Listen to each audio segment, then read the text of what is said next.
Decifrando o passado. Existe um poderoso grupo na Igreja Católica. We are God's hands. We are the people to do God's work. Chama-se Opus Dei. This Pope was pointing his finger at this group and saying, this is the way to go. No livro O Código da Vinci, eles são retratados como vilões. It hurts me to see my family of Opus Dei be treated like some kind of mafia, which is ridiculous. Já foram chamados de grupo secreto e seita. You give up your life, you give up any money, you give up everything. It was a fear of hell that allowed me to stay for so long.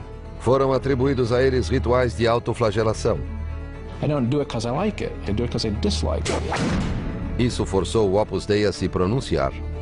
We have a message that society wants to hear. We want to get our message across. Qual será, de fato, a verdade sobre o Opus Dei?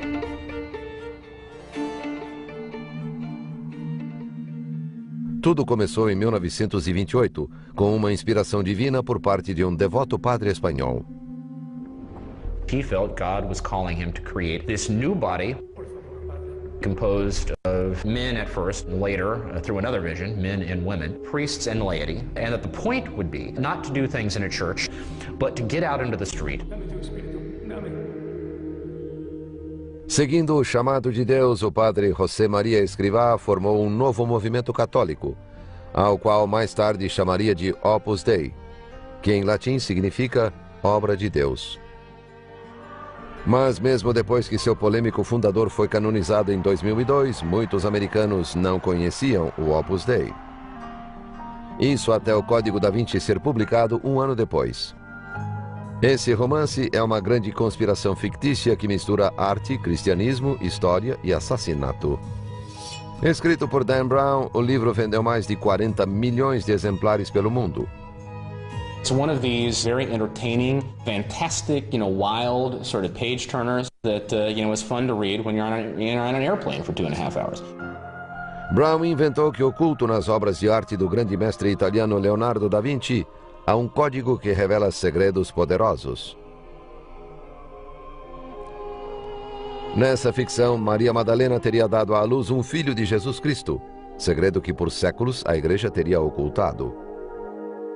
Inconceivable, preposterous, the things that he says put as facts in the book about history. The sad thing is that many people get confused in this kind of type of faction, this mystery of fact and fiction, and people can't distinguish. Nessa mistura de fatos e ficção está o modo como o romance retrata o Opus Dei. O Código da Vinci associa uma sinistra conspiração global às lideranças do grupo. Seu líder é retratado como um vilão diabólico. No centro desse complô macabro está um violento monge do Opus Dei, que não hesita em matar.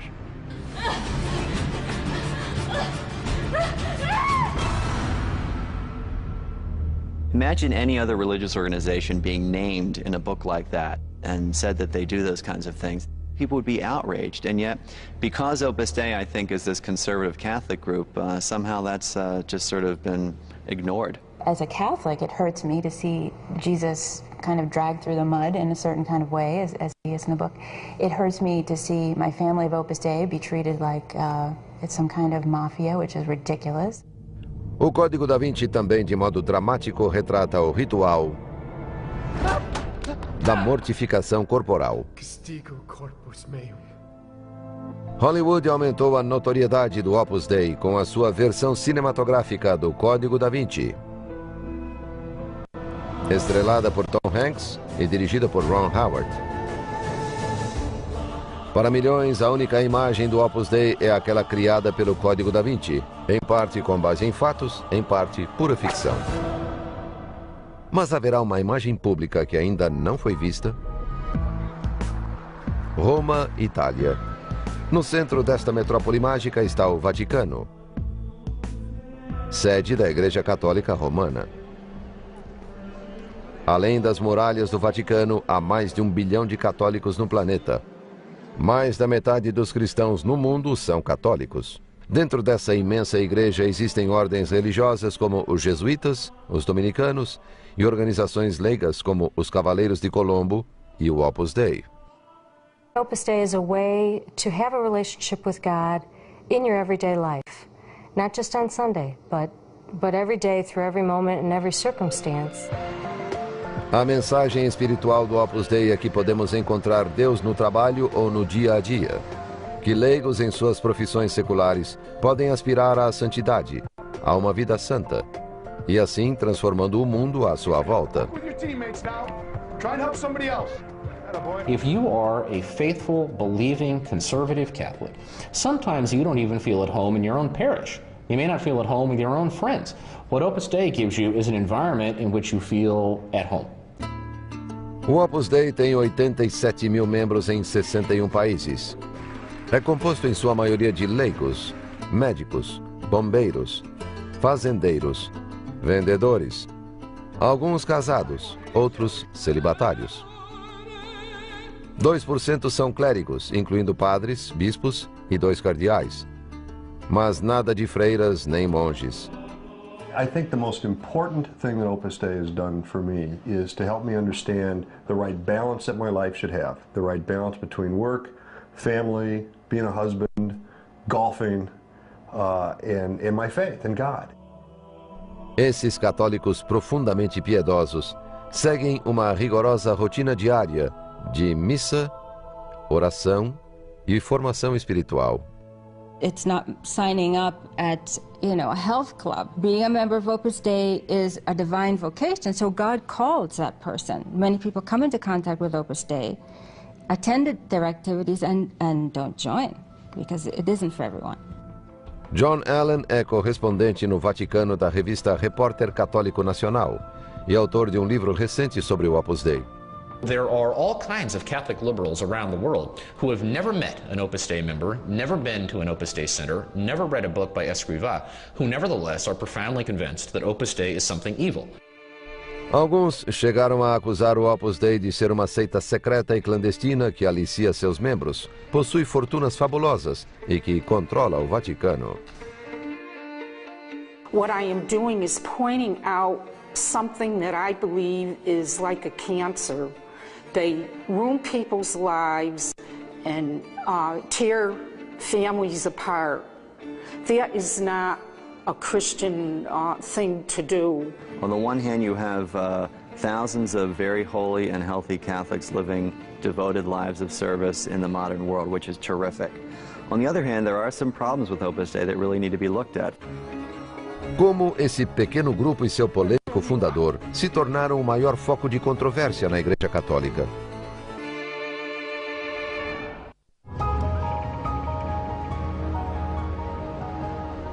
Vaticano, setembro de 2005. Em um nicho externo da Basílica de São Pedro, uma estátua de mármore de 5 metros do fundador do Opus Dei, São José Maria Escrivá, foi inaugurada e abençoada pelo Papa Bento XVI durante uma cerimônia especial. O prelado do Opus Dei e seu vigário-geral em todo o mundo é o bispo espanhol Dom Javier Echevarría, membro desde 1948, além de amigo e secretário particular de São José Maria. Così si comportava quando era in terra e così fa adesso in cielo, con la perfezione propria delle anime che godono della visione di Dio. L'immagine che oggi contempliamo ne è un segno eloquente. Personagem de grande magnetismo, São José Maria e a história do Opus Dei são inseparáveis.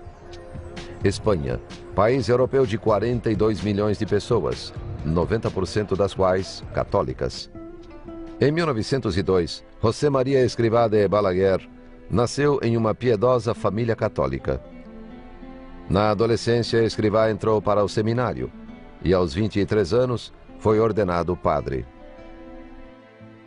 He was a person with a tremendous faith able to do everything to accomplish or to follow that faith. O fato culminante na vida do jovem padre ocorreu em 2 de outubro de 1928. Durante um retiro em Madrid, ele ouviu badalar de sinos e foi agraciado com uma visão. Ele acreditou ser uma intervenção divina.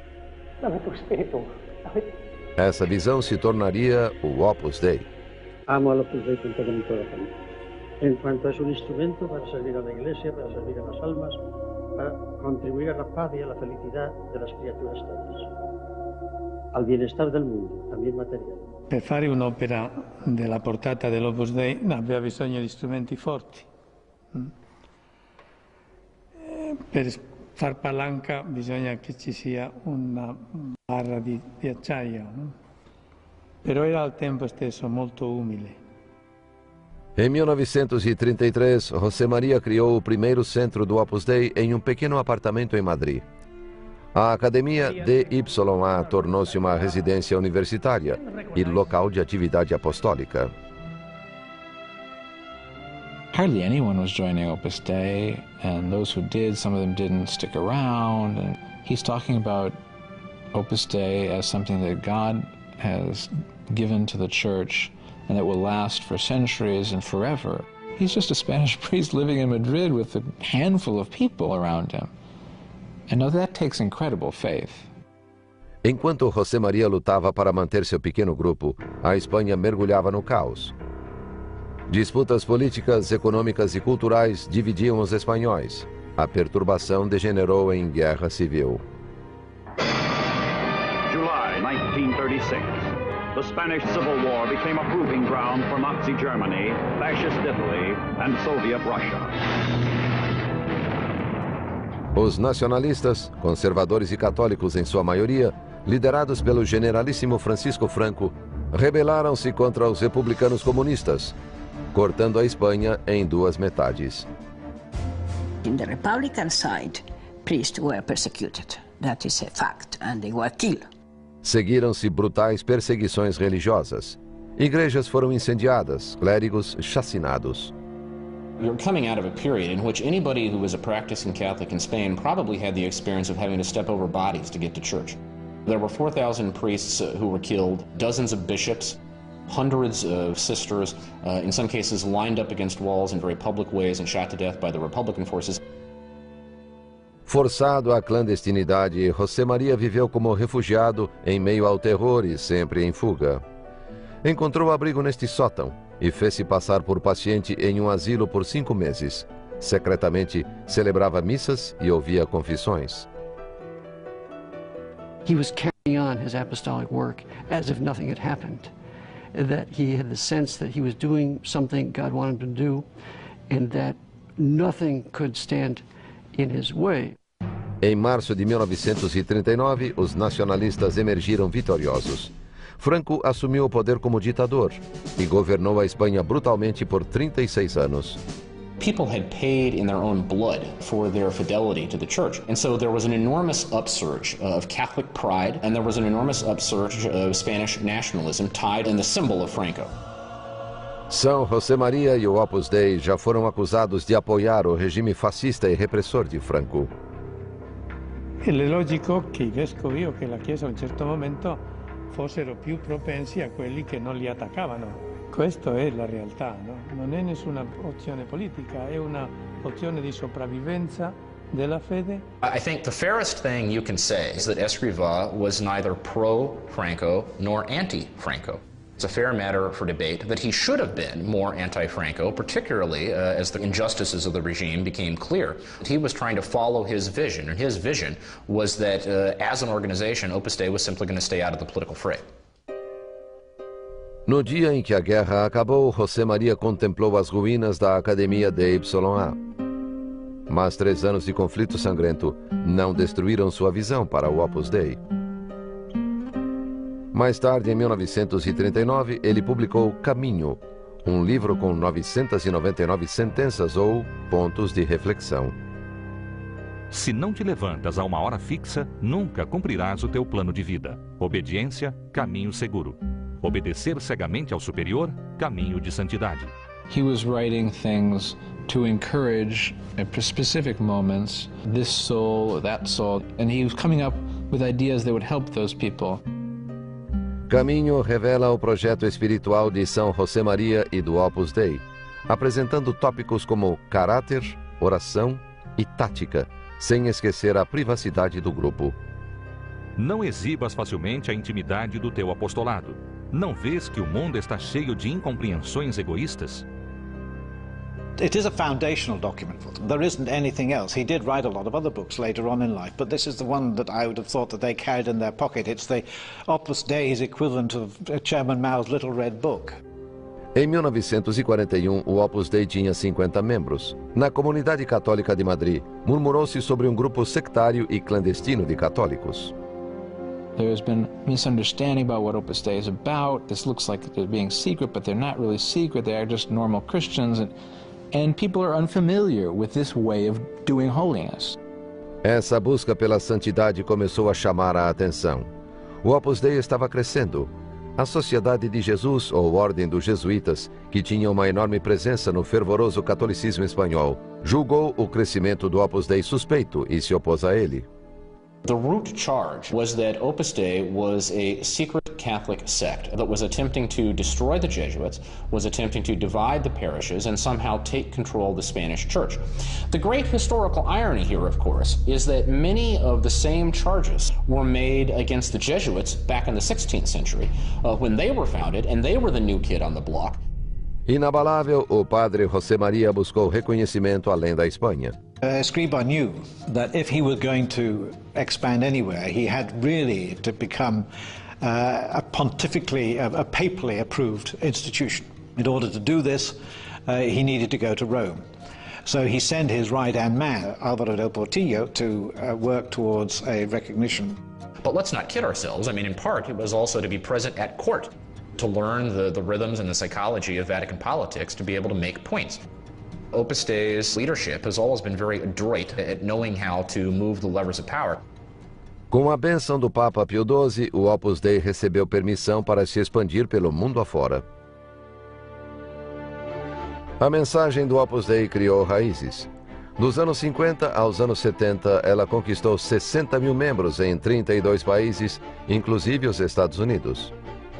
Faculdades foram fundadas por membros do Opus Dei. Lançaram-se atividades apostólicas e programas de caridade. Liderando essa campanha de espantoso crescimento estava São José Maria, carismático, encantador, apaixonado. I don't think that you can explain the dramatic worldwide diffusion of Opus Dei in a very short arc of time without there having been something about this man that attracted people. When you get a highly charismatic person who founds a new movement, there tends to be reverence for that person. In the case of Escrivá, it seems as if he encouraged it. He certainly didn't discourage it. Em 26 de junho de 1975, após uma reunião matinal com membros femininos, José Maria voltou para a Vila Tevere, sede global do Opus Dei em Roma, desmaiou neste quarto e morreu de infarto. Tinha 73 anos. En primer término, tengo que agradecer a Dios nuestro Señor estos 50 años de labor. Como un borriquito estoy delante de Dios, tirando del carro. Ese ha sido el oficio al que yo me he dedicado. O padre Álvaro del Portillo, ex-engenheiro ferroviário, sucedeu José Maria como prelado do Opus Dei. È apparso alla luce quando è morto il fondatore. Tutti abbiamo capito che lui era il degno successore, non c'era altro. Hoje, no subsolo da capela de Nossa Senhora da Paz, em Vila Tevere, jazem os restos mortais de São José Maria Escrivá. It was just incredible that he could be fiery, he could be funny, he was warm, a man who was really a volcano of love of God. He would mention the weight that he felt on his shoulders being the founder of Opus Dei. He knew that he has to accomplish God's will.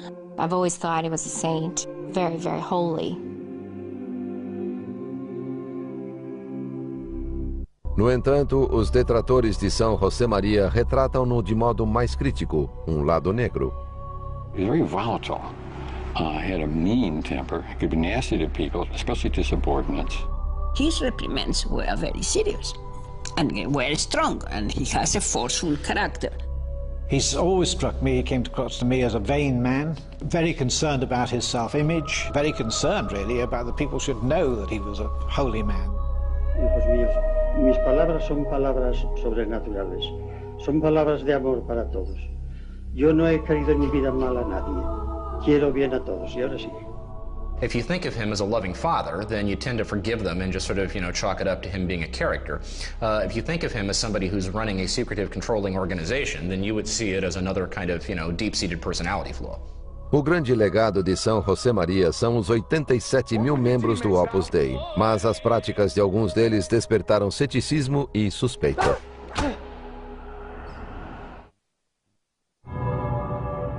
Entre os 67 milhões de católicos norte-americanos, há 3 mil membros do Opus Dei. Esses católicos conservadores são pouco numerosos, porém tão normais quanto os seus vizinhos. I'm a wife, I'm a mother, I'm a plastic surgeon, and I am a member of Opus Dei. I am Vice President of Human Resources. I'm a college president. I'm an educator, a coach. I'm a retired guy. I'm an engineer. I run around a lot. You got the full gamut, I think, of personalities and professions. The one thing we have in common is we want to live our faith on a serious basis every day. Como alguém se incorpora ao Opus Dei? Most members of Opus Dei, their first encounter is not through sensationalist TV programs or newspaper articles. It's through reading the works of Escrivá, introduced to them by other believing Catholics. O Opus Dei também convida estudantes católicos a participar de retiros e reuniões de caráter espiritual. Evangelization is a mission of the church. It's not something that Opus Dei invented. Every Christian is called to evangelize. We're called to spread the message of Christ.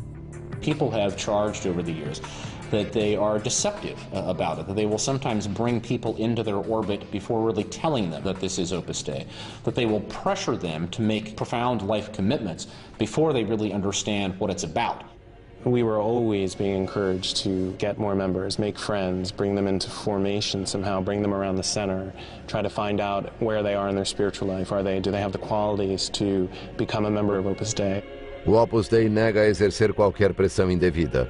Os candidatos em potencial passam por um longo período de estudo espiritual antes de serem aceitos.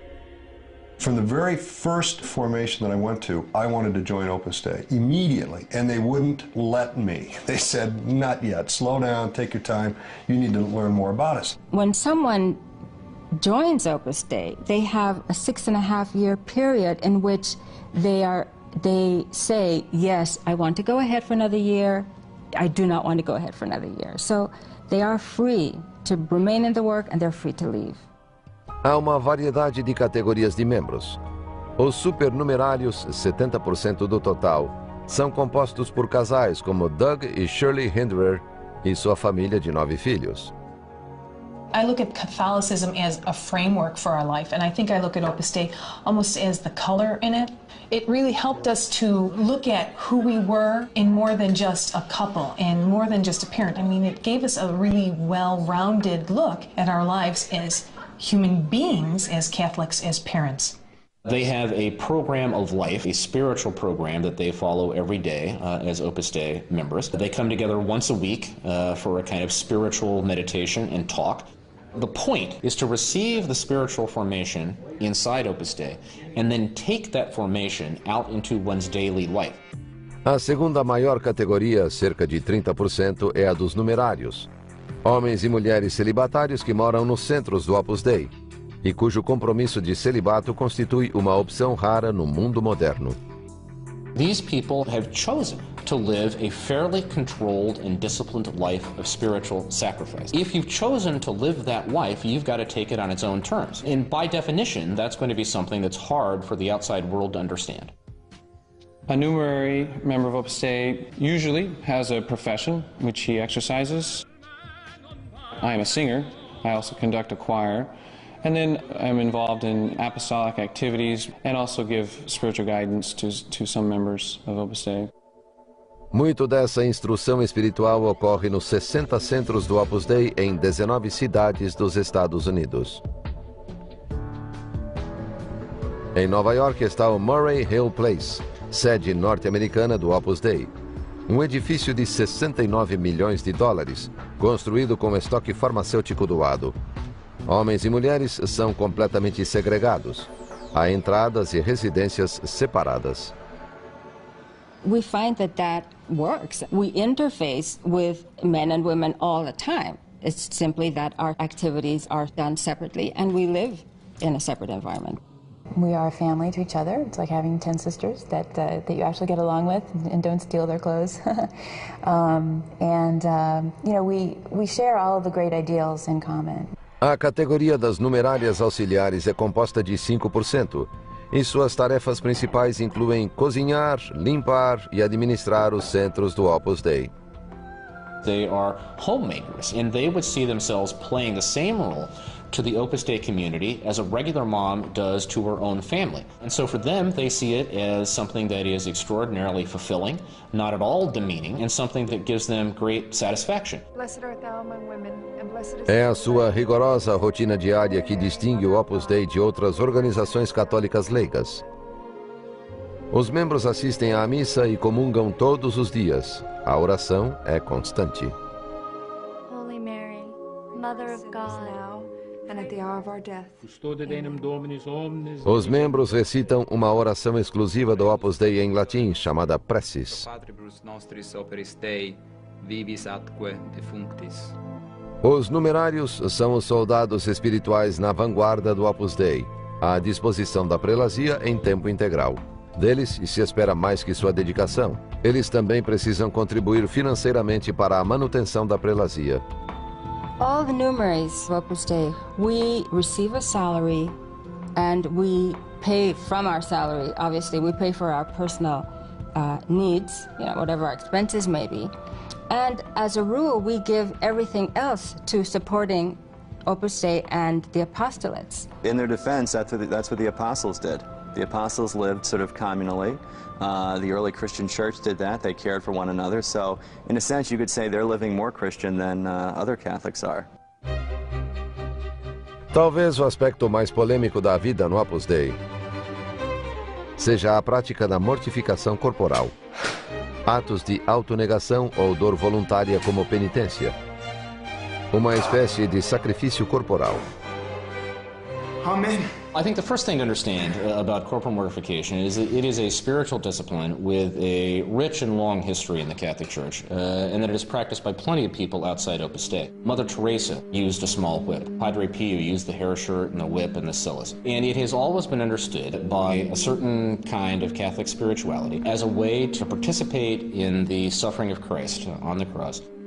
Secondly, as a reminder of the pain and suffering of the world, and a kind of taming of the flesh. No Código da Vinci, o monge vilão Silas pratica uma forma dolorosa e sangrenta de mortificação. Mas todos concordam que essa descrição dada pelo romance é exagerada. I think if they're getting their idea of what it is from the Da Vinci Code, I don't blame them for being repulsed. I'm repulsed by that. A adoção da mortificação pelo Opus Dei remonta diretamente ao seu fundador. Se não te mortificas, nunca serás alma de oração. Bendita seja a dor, amada seja a dor, santificada seja a dor, glorificada seja a dor. Simples mortificações incluem sacrifícios diários como jejum, banhos frios ou dormir no chão ou sobre tábuas sem travesseiro. A mortification is basically doing something that you really don't want to do, but you do it for the glory of God. Mas são as formas extremas de mortificação praticadas por alguns numerários que suscitam mais críticas. These are the corporal mortification instruments that are used in Opus Dei. This is the discipline. They use it on their bare buttocks while they recite a Hail Mary. The cilice is like a barbed wire chain. They tie this around their thigh. They're encouraged to tie it tightly so that it digs into the skin. And they wear this for 2 hours every day except Sundays and feast days. It's meant to be uncomfortable. That's the point of it. It's not something that, is meant to give one pleasure. We do something hidden that nobody sees, that we don't complain about, that doesn't bother us very much, and we offer that to God.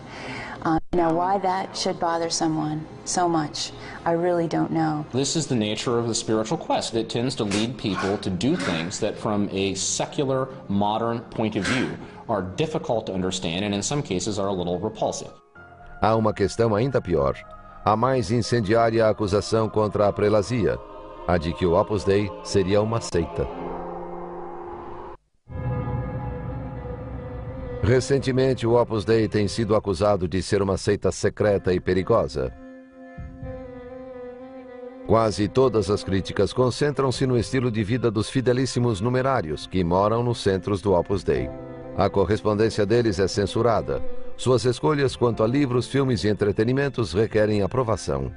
It's a controlled environment. It's an environment in which you're seldom by yourself. I started questioning in my own mind to what extent Opus Dei exerts influence and controls your life and your thinking and everything. It was a fear of hell that allowed me to stay for so long. I've been told this was a divine vocation, and within the context of the church, if you abandon your vocation, you go to hell. To have blind obedience and you're getting to the point where you don't question, there's where the cult difference comes. That's where it can get destructive and it's harmful to the individual. How sad for a 17-year-old girl to give up her whole life, her whole family. For God, yeah, but for what? Colleen O'Neill era adolescente quando entrou em 1985. Numerária auxiliar, cozinhou e lavou em vários centros do Opus Dei, nos Estados Unidos. When I joined Opus Dei, I was told you can't call your family and you can't visit them. And we don't make long-distance phone calls and we don't go visit them. So I was like, okay. And so I didn't do that. When one takes on a commitment, especially if one has a celibate commitment to go anywhere and do anything for the service of God, that they may not be as available to their families as they were in the past. And my parents freaked out, like, what the heck is going on, you know? How come you're not calling us? How come you're not visiting us? When I hear these stories from parents of children that have joined Opus Dei and that have been cut off from their parents, I'm horrified. I mean, that is not what the Catholic Church is about. O Opus Dei nega que seus membros sejam afastados de suas famílias. They have another family, too, that they have acquired by free choice. They have commitments to that family, and they have to balance them like any married person who gets married and has to balance two families. Apesar das dúvidas sobre seu compromisso vitalício com o Opus Dei, O'Neill seguiu fielmente sua vocação. I'm in this forever, because you think God called you to this, and you know, come hell or high water, you're going to be faithful. You're going to stick it out for the rest of your life. When you're dealing with the cult dynamic, there's total control of information, not only externally in the physical environment, but there's internal control in terms of one's communication with oneself. You don't have the psychological freedom to leave, and that's almost like being in a prison that you don't know you're in, and you can't get out. Depois de 20 anos dentro do Opus Dei, O'Neill tomou uma decisão drástica. I learned, hey, I'm under mind control here, and this just isn't right. And if my vocation was not from God and is not supernatural and divine, then what am I doing here? Em abril de 2005, O'Neill desapareceu. A polícia pensou que ela fora raptada. Na verdade, ela estava em um hotel com uma desprogramadora de membros de seitas contratada pela família dela. Colleen was a very typical intervention. She was disturbed inside, wanting to have some freedom, but at the same time not wanting to leave the group, not wanting to leave doing God's perfect will in her vocation. You give up your life, you give up any money, you give up everything, absolutely everything. And once you're in, you're constantly reminded you gave everything to God. It's true that there are people who have suffered because the question of vocation is often a question that involves the deepest, most intimate part of their being, and it's a tough question. And I really sympathize with them because at times they can put their whole life into a task and then they see it's not for them. Estas são Diane e Tammy DiNicola. Em 1987, Tammy era caloura na faculdade de Boston, onde foi convidada para o Opus Dei, do qual foi membro por 2 anos e meio. When I was a member, I was required to fill out a statistical sheet about all the people that I was working on to join, and I had to hand that in every month and check off, you know, has this girl been to confession with an Opus Dei priest? Have you talked apostolically with her?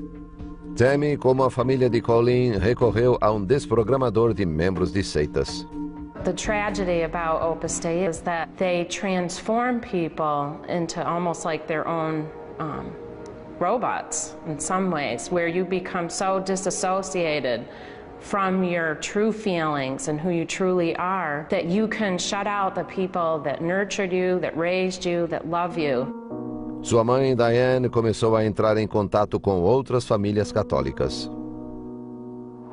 I'm just a mom who wanted to spare other families what my family went through. It was life-altering. I wouldn't wish that on my worst enemy. Em 1991, ela criou uma organização dedicada a combater o Opus Dei. Sua atividade foi recentemente amplificada pelas vantagens da internet, atingindo milhares de pessoas. We don't have millions of dollars. We're just a grassroots organization. And all the people who have been hurt by Opus Dei, the people that we thought we were a family of one, back in the 1980s. The web is a tool for the truth.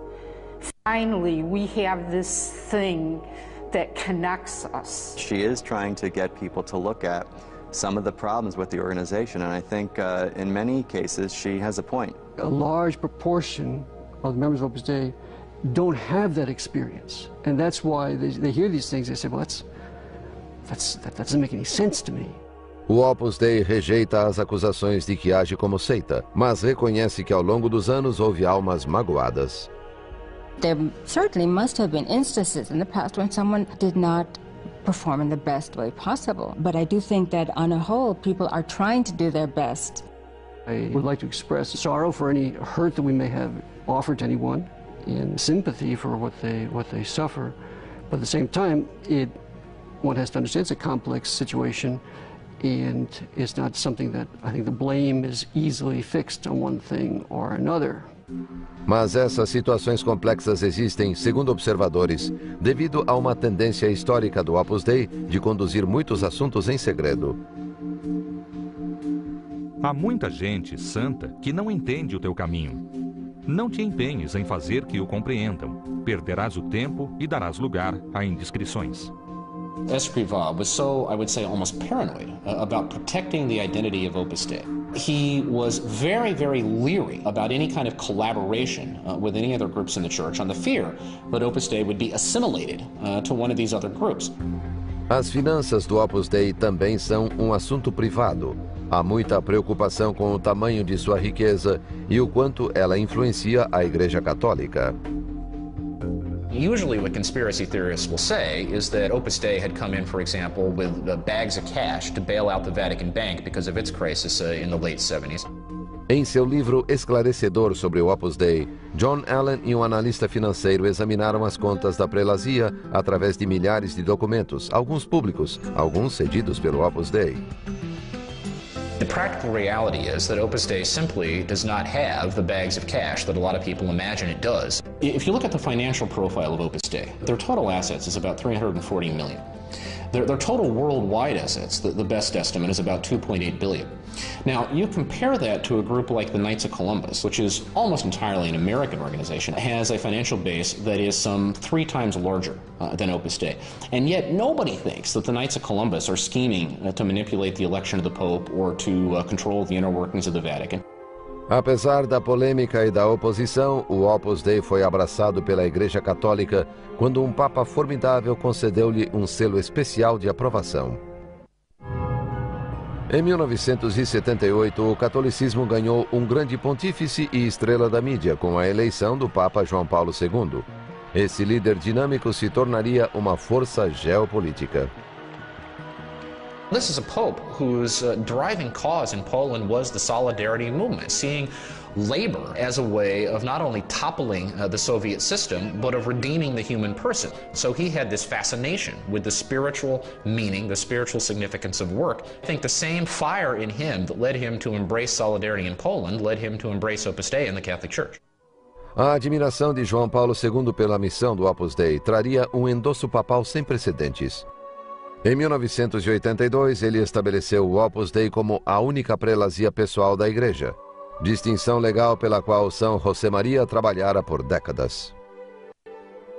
So what a personal prelature does is, the members of Opus Dei, their spiritual care, their unique program of prayer, they are under the jurisdiction of the prelate, in effect, the bishop of Opus Dei, rather than the bishop of the local diocese. O Opus Dei teve seu próprio selo de aprovação obtido em 54 anos, uma rapidez incrível para os padrões da Igreja. Para alguns observadores, esse status acarreta regalias especiais.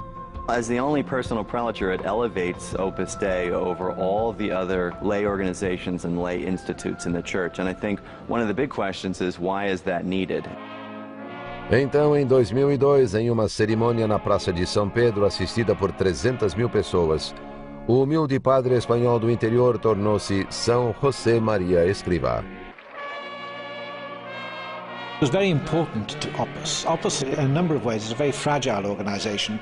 It exists really on the edges of Catholicism in this sense, that there's no other organization like it. It doesn't, not got a structure that many Catholics recognize. And secondly, it had this spirituality which had been subject to so much criticism.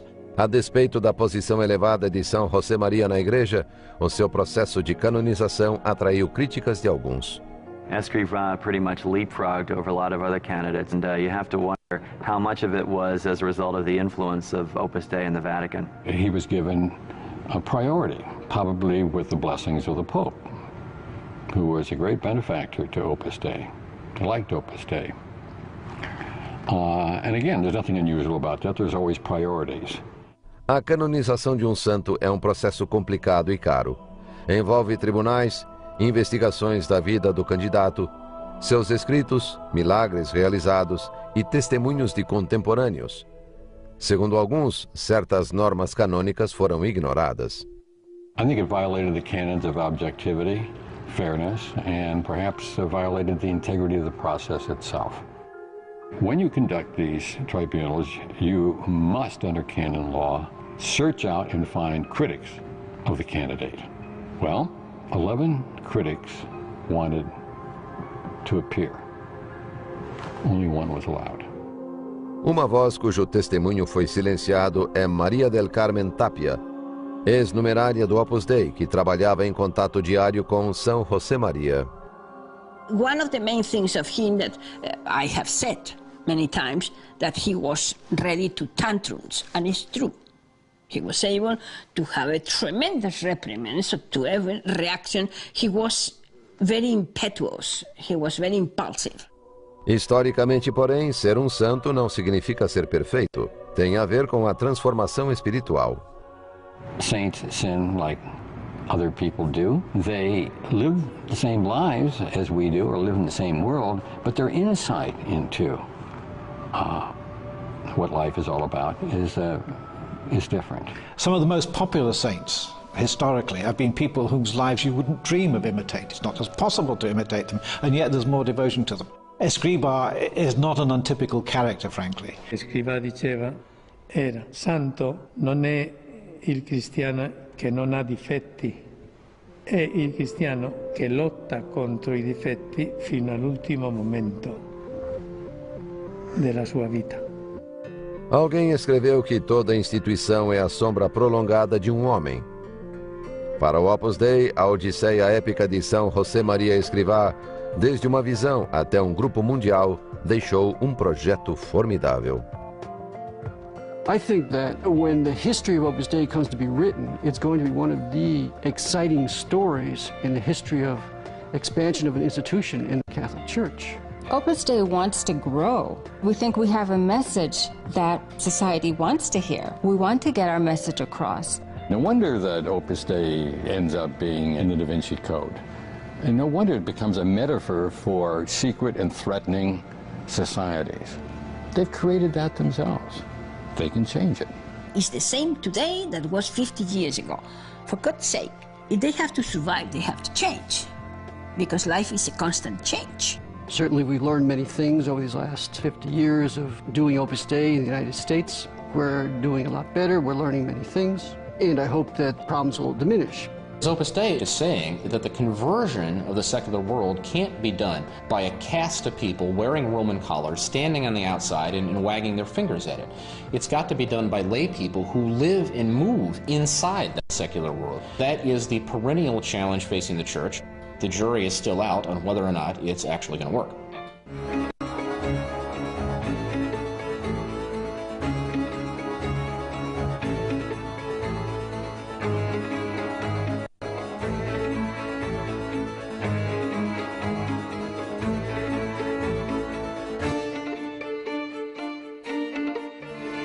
A message that society wants to hear. We want to get our message across. Qual será de fato a verdade sobre o Opus Dei?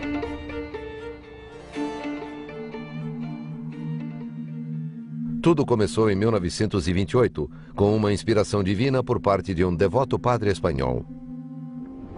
He felt God was calling him to create this new body composed of men at first, later, through another vision, men and women, priests and laity, and that the point would be not to do things in a church, but to get out into the street. Seguindo o chamado de Deus, o padre José Maria Escrivá formou um novo movimento católico, ao qual mais tarde chamaria de Opus Dei, que em latim significa obra de Deus. Mas mesmo depois que seu polêmico fundador foi canonizado em 2002, muitos americanos não conheciam o Opus Dei. Isso até o Código da Vinci ser publicado um ano depois. Esse romance é uma grande conspiração fictícia que mistura arte, cristianismo, história e assassinato. Escrito por Dan Brown, o livro vendeu mais de 40 milhões de exemplares pelo mundo.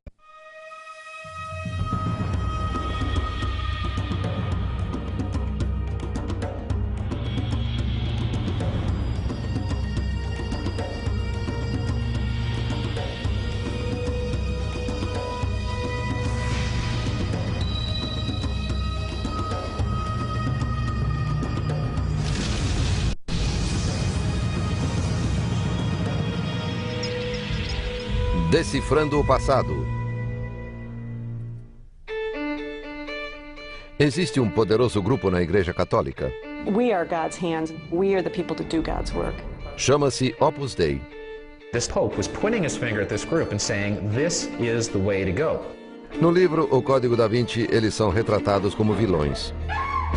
It hurts me to see my family of Opus Dei be treated like some kind of mafia, which is ridiculous. Já foram chamados de grupo secreto e seita. You give up your life, you give up any money, you give up everything. It was a fear of hell that allowed me to stay for so long.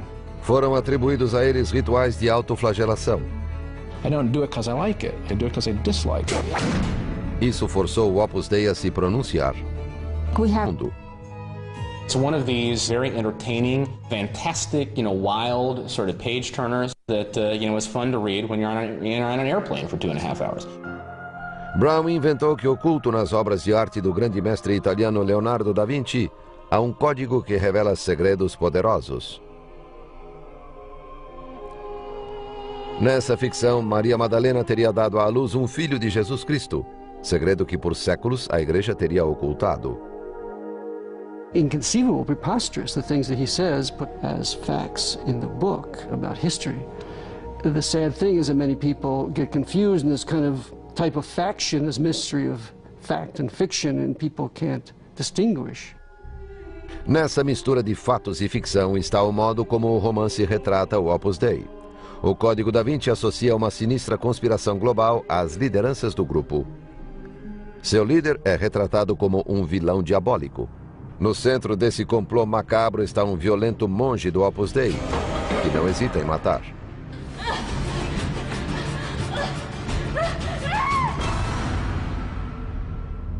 Imagine any other religious organization being named. 1 bilhão de católicos no planeta.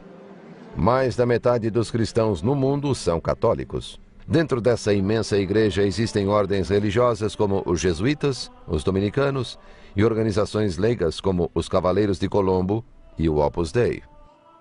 Opus Dei is a way to have a relationship with God in your everyday life, not just on Sunday, but every day through every moment and every circumstance.